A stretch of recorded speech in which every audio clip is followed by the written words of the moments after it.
Olá a todos, sejam bem-vindos. Hoje estamos com Jeffrey Sachs. Bem-vindo de volta ao programa. É ótimo estar ambientando novamente. Obrigado. Então, o tema que vamos discutir hoje é o declínio da diplomacia nos últimos 30 anos, pelo menos da qualidade da diplomacia, e também o declínio dos movimentos pacifistas. Pelo menos durante a Guerra Fria, tínhamos o bom senso de dialogar com nossos oponentes, e era permitido discutir as preocupações de segurança deles. Hoje em dia, nem tanto. Na verdade, talvez estejamos enfrentando algo semelhante à crise dos mísseis de Cuba agora, após o ataque às forças nucleares da Rússia, com, ao que tudo indica, provável apoio dos Estados e de outros países da OTAN. No entanto, não vejo nada parecido acontecendo. Em vez de correr para evitar o Armagedon, nossa mídia e nossos governos parecem estar inclinados a comemorar. Como você explica essa loucura? Porque isso não era normal no passado.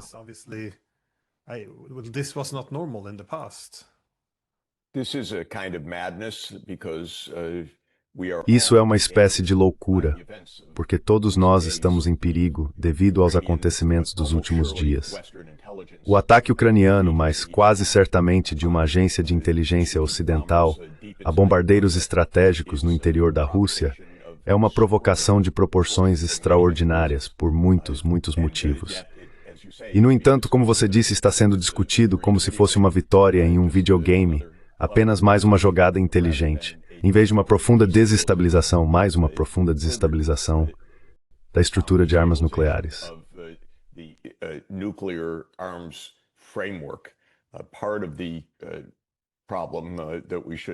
Parte do problema que devemos mencionar desde o início é que os bombardeiros russos, de acordo com muitos relatos confiáveis, estavam em plena vista do monitoramento por satélite justamente por causa dos acordos de controle de armas nucleares que exigiam que as forças estratégicas fossem monitoradas pelo outro lado e, portanto, ficaram expostas. Agora a Ucrânia realizou esse ataque usando inteligência ocidental. Claro, não nos é dito, e nunca será, qual foi o papel da CIA e do MI6 nesse ataque. Mas há motivos muito fortes para acreditar que essas organizações ou lideraram esse ataque ou estiveram profundamente envolvidas nele.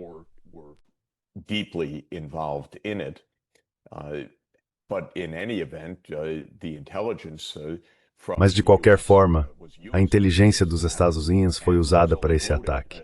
E só há comemoração pelo fato de isso ter ocorrido, mesmo que isso enfraqueça um componente crítico do controle de armas nucleares entre as duas superpotências nucleares. A leviandade, a insensatez, a imprudência do comportamento ocidental e da mídia ocidental são chocantes, absolutamente chocantes, e demonstram total falta de compreensão ou discernimento sobre os perigos globais que enfrentamos. Agora você levanta a questão: por que isso acontece? E claro, é um enigma. É isso que estamos tentando entender. Onde foi parar até mesmo o instinto de autopreservação? Porque estamos chegando cada vez mais perto de uma guerra nuclear por causa desse tipo de imprudência.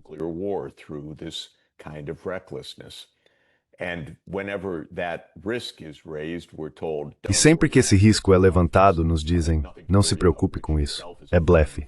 Não há motivo para preocupação. O que por si só é uma forma de idiotice irresponsável, porque, é claro, estamos enfrentando riscos reais e nenhum político deveria ser tão obtuso a ponto de não entender isso. Então, de onde vem tudo isso? Acho que, provavelmente, no cerne está a profunda arrogância do governo dos Estados Unidos e de suas agências de inteligência aliadas após o fim da União Soviética. Acho que, em certo sentido, tudo o que estamos vivenciando nos últimos 34 anos, desde o colapso da União Soviética, em 1991, reflete uma arrogância chocante do aparato de segurança dos Estados Unidos e da CIA, que desde então sente que pode agir com impunidade, que pode agir unilateralmente, pode abandonar os tratados e acordos.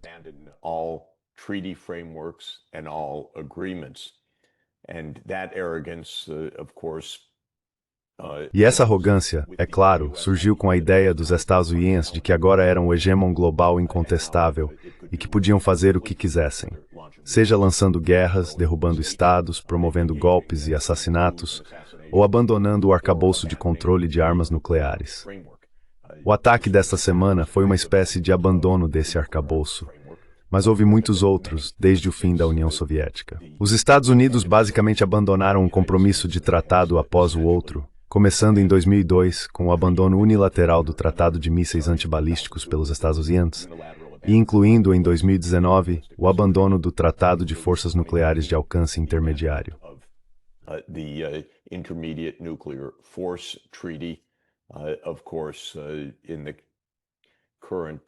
Claro, na fase atual do conflito entre Estados Unidos e Rússia na Ucrânia, com o fim efetivo do acordo New START, não temos um marco de controle de armas nucleares porque os Estados Unidos se retiraram unilateralmente. E as ações desta semana amplificam ainda mais para a Rússia o fato de que estão sob ataque estratégico dos Estados Unidos. Isso é extremamente perigoso e imprudente, agravado pelo fato de que os riscos nem sequer são reconhecidos.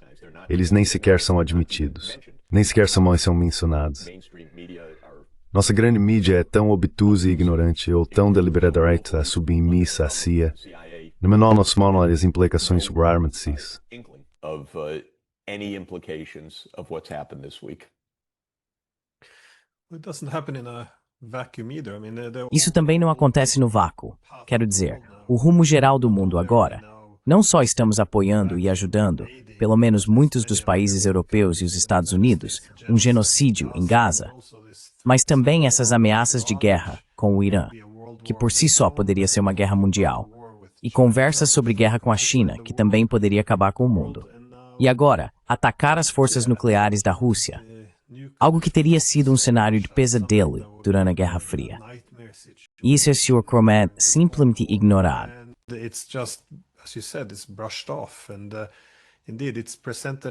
E de fato é apresentado como, você sabe, se você é pró-Ucrânia, então tem que aplaudir como uma foca. E se você é crítico, então de alguma forma você é pró-Rússia. Esse é o novo nível intelectual que temos.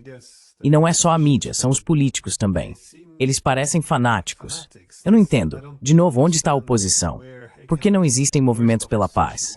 Na verdade, o movimento pela paz parece argumentar que a paz depende, você sabe, de derrotar a Rússia.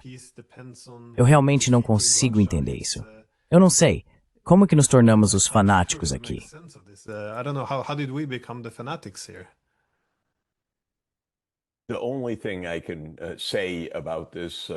A única coisa que posso dizer sobre isso, tentando entender, é que esses belicistas implacáveis como Starmer, Emmanuel Macron, Merz, são impopulares em seus próprios países.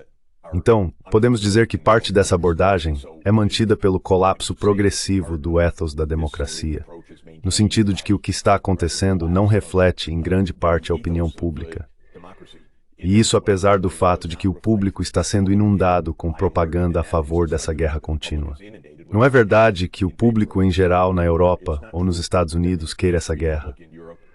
Portanto, não apenas os políticos e essa mídia corporativa estão em um curso implacável de guerra, mas apesar de toda a propaganda, eles não têm o apoio do público para a guerra.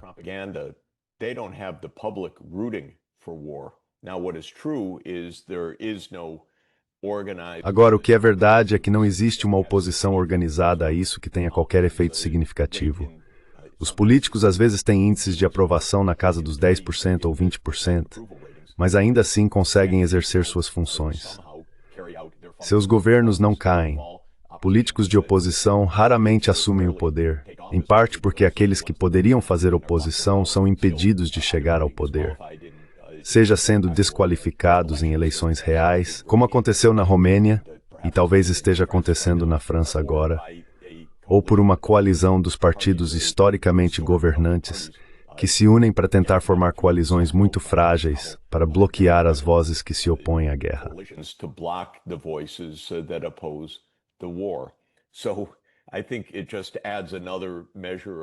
Então acho que isso só adiciona mais uma camada de complexidade à sua pergunta, que é, por que nossas instituições políticas são tão absolutamente ineficazes em trazer algum tipo de controle sobre essa situação, apesar da clara impopularidade dela?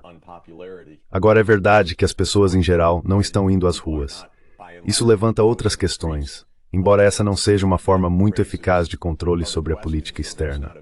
Basicamente, perdemos o controle de nossas instituições políticas sobre a política externa. the control of our political institutions over foreign policy. I think foreign policy has been guided in the United States for decades. Acredito que a política externa tem sido guiada nos Estados Unidos há décadas pelo chamado Deep State, que significa as instituições econômicas não eleitas que operam em segredo e com mentiras. A CIA, sendo a principal delas, mas não a única. Assim, o entorpecimento da nossa política, a falta de responsabilidade da nossa política externa, faz parte dessa história.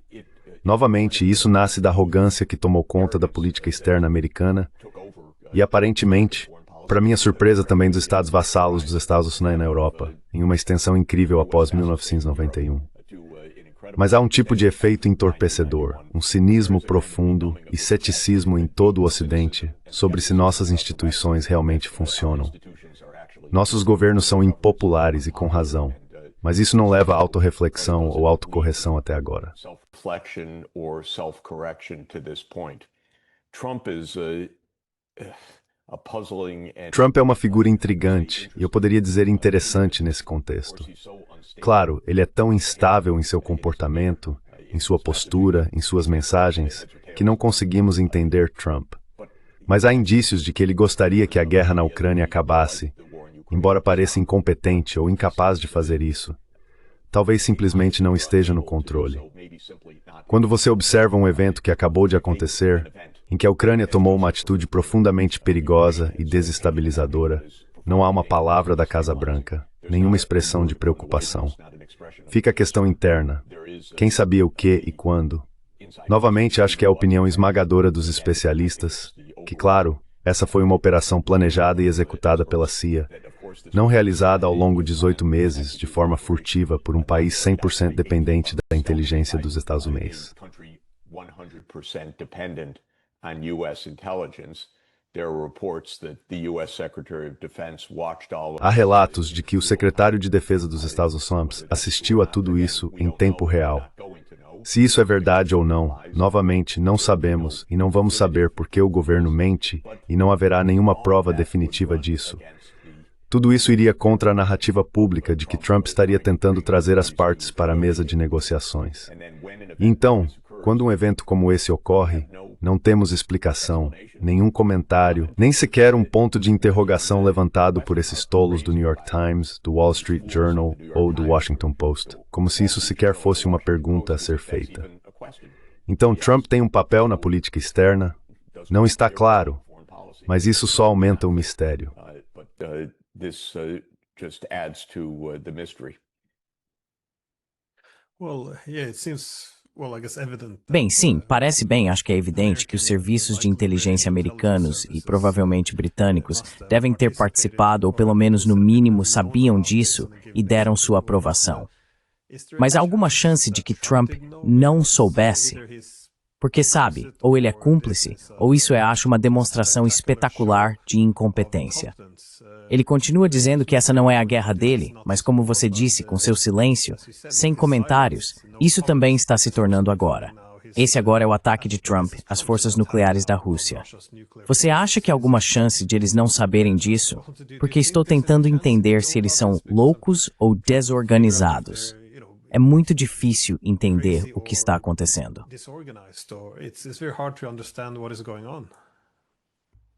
Exactly. I'm sorry, I can't give an answer. I'm so Exatamente. Desculpe, não posso dar uma resposta. Estou muito distante dos bastidores disso. Eu diria que há uma boa chance de que Trump pessoalmente não soubesse. Ele não é uma pessoa organizada. Ele não processa sistematicamente os relatórios de inteligência. Mesmo assim, se esse fosse o caso, um presidente com a responsabilidade dele depois dos fatos, diria algo ao público, diria algo à CIA, diria algo aos russos, diria algo para evitar que isso se transformasse em uma catástrofe. Novamente, ele disse algo em particular? Duvido. Não é assim que essa Casa Branca funciona. Isso não teria acontecido sem que fosse sabido de uma forma ou de outra.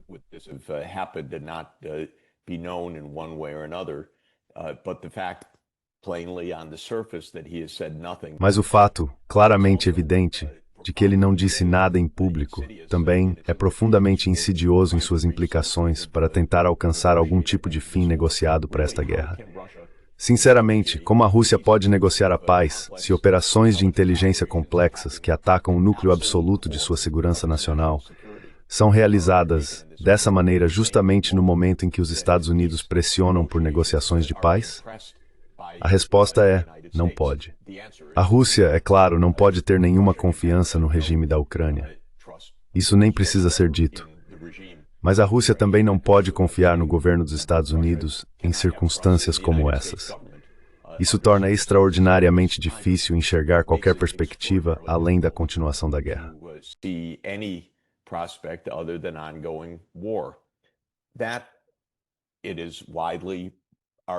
Disse amplamente que essa é a intenção do chamado Estado Profundo. Novamente, isso levanta todo tipo de questionamentos. Por que razão a CIA, o M6 e outros querem a continuação da guerra? Seria simplesmente porque é um bom negócio? Bem, sem dúvida isso faz parte. Esse é o pensamento, esse é o incentivo. Pode ser verdade também para Zelensky e seu grupo que isso seja apenas uma operação para ganhar dinheiro, o negócio deles. Pode ser a arrogância, a falta de responsabilidade e a imprudência que vimos repetidamente na política externa nos últimos 34 anos. Novamente, essas são questões em aberto, ao menos da minha parte, e não respostas definitivas, porque não há uma prestação de contas honesta sobre nada disso.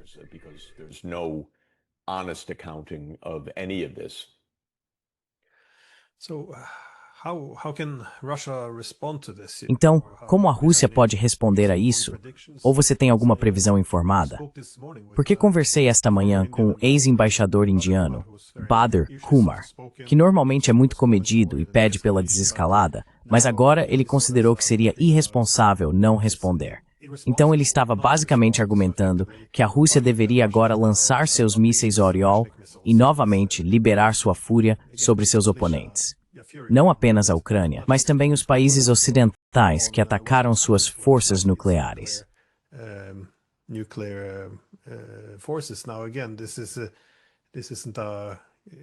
Agora, novamente, isso não é.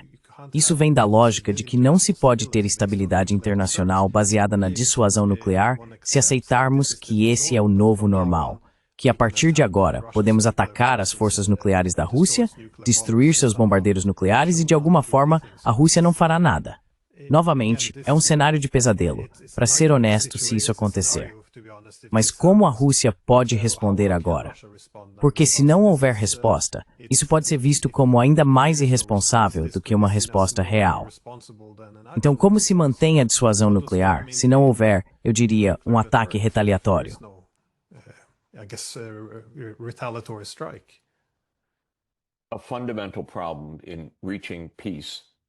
Um problema fundamental para alcançar a paz é que quando um lado demonstra moderação, se o outro interpreta isso como fraqueza e parte para o ataque, então obviamente demonstrar moderação, que é um pré-requisito para a paz, se torna impossível. E essa é a lógica mortal que os neoconservadores e o Estado Profundo têm exercido há mais de 30 anos. Qualquer demonstração de moderação por um lado tem sido interpretada pelos Estados Unidos como um convite para serem ainda mais agressivos. E esse é um argumento que foi imediatamente levantado após o ataque aos bombardeiros estratégicos da Rússia. Está vendo? Está vendo como a Ucrânia é esperta? Está vendo como eles têm garra? Está vendo como isso deve continuar e pode continuar?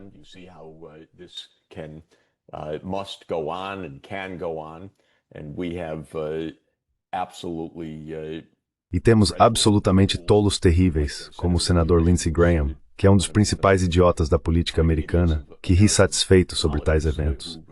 A implicação disso, de fato, é que os radicais de ambos os lados prevalecem. E quando os radicais de ambos os lados prevalecem, isso significa escalada. Quando ocorre uma escalada entre duas superpotências nucleares, isso significa que nos aproximamos do risco de uma guerra nuclear total. E foi exatamente isso que aconteceu esta semana. Esperamos contra todas as esperanças que a Rússia não ataque a Alemanha, o Reino Unido ou os Estados Unidos em retaliação a isso.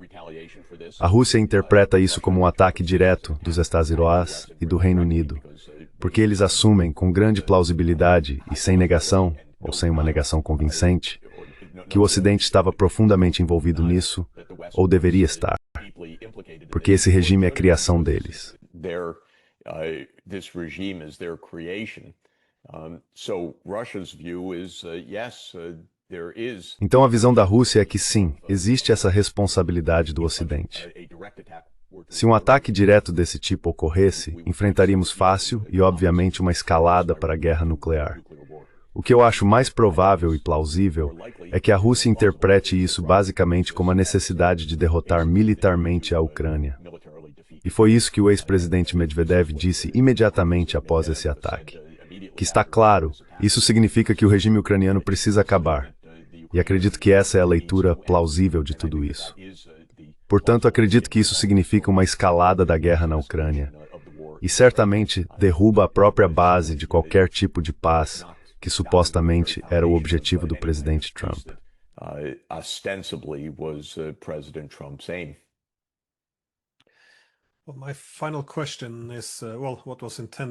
Bem, minha última pergunta é, na verdade, o que deveria ter sido a primeira pergunta, que é: por que não discutimos mais as preocupações de segurança dos nossos adversários? Porque, novamente, o ponto de partida na segurança internacional é que se você quer promover a paz, precisa discutir preocupações de segurança mútuas e encontrar uma forma de mitigá-las. Na ausência disso, a única maneira de garantir segurança é derrotando seus adversários, atacando suas forças nucleares, destruindo-os e enmontando-os.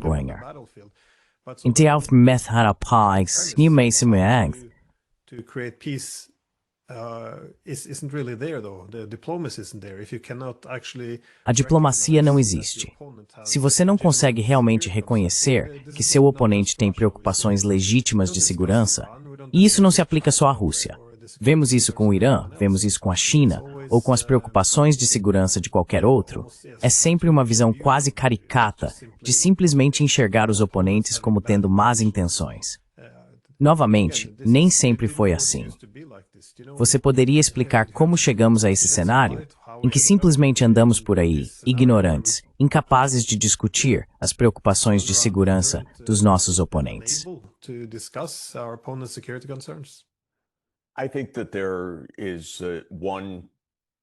Acho que existe uma visão que explica essa abordagem, e depois há um argumento mais profundo, eu diria. Uma visão é que a diplomacia é inútil.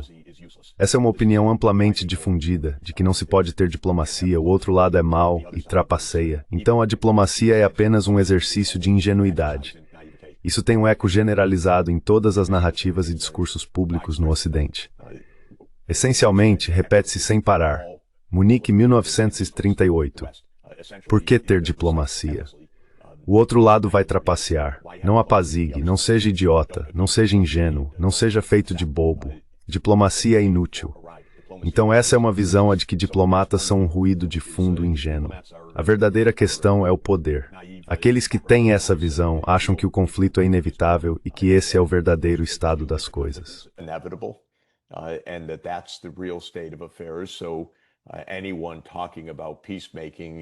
Então qualquer pessoa que fale sobre promoção da paz é, você sabe, um professor universitário que não entende o mundo real. Essa é uma visão que é extraordinariamente perigosa, extraordinariamente anti-histórica, extraordinariamente imprudente, especialmente na era nuclear, mas é uma visão bastante difundida. Isso levanta uma segunda questão.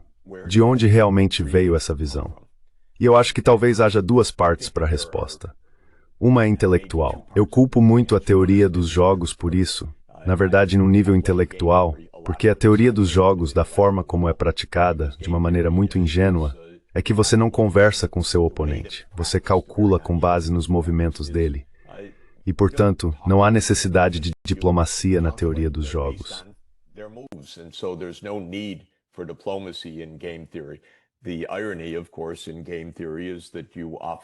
A ironia, claro, na teoria dos jogos é que você frequentemente acaba em um desastre mútuo, como a própria teoria dos jogos demonstra.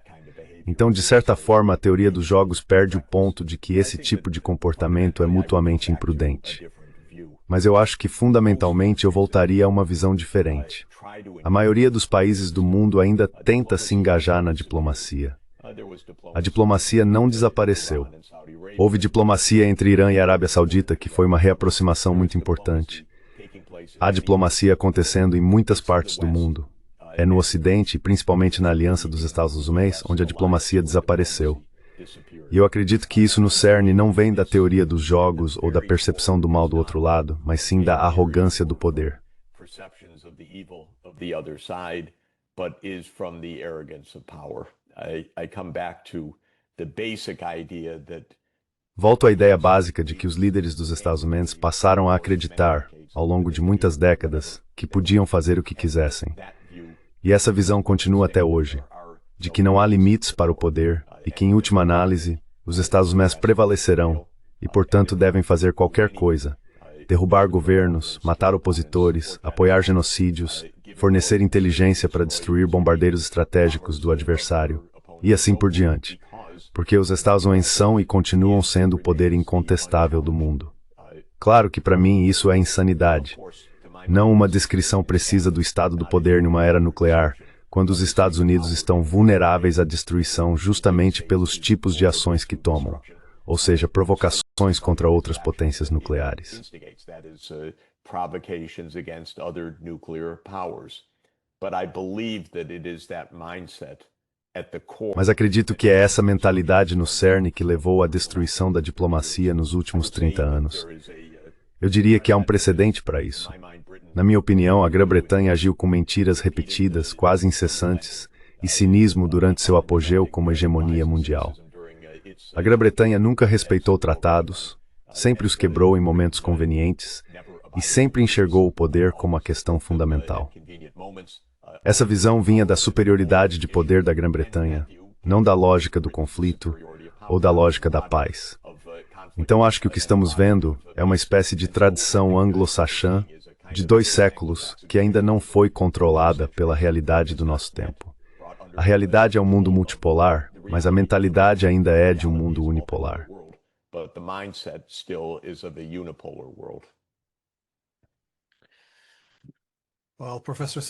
Bem, Professor Sachs, como sempre, muito obrigado por ser tão generoso com seu tempo. E sim, eu gostaria que o tema fosse mais animador. Isso é simplesmente horrível.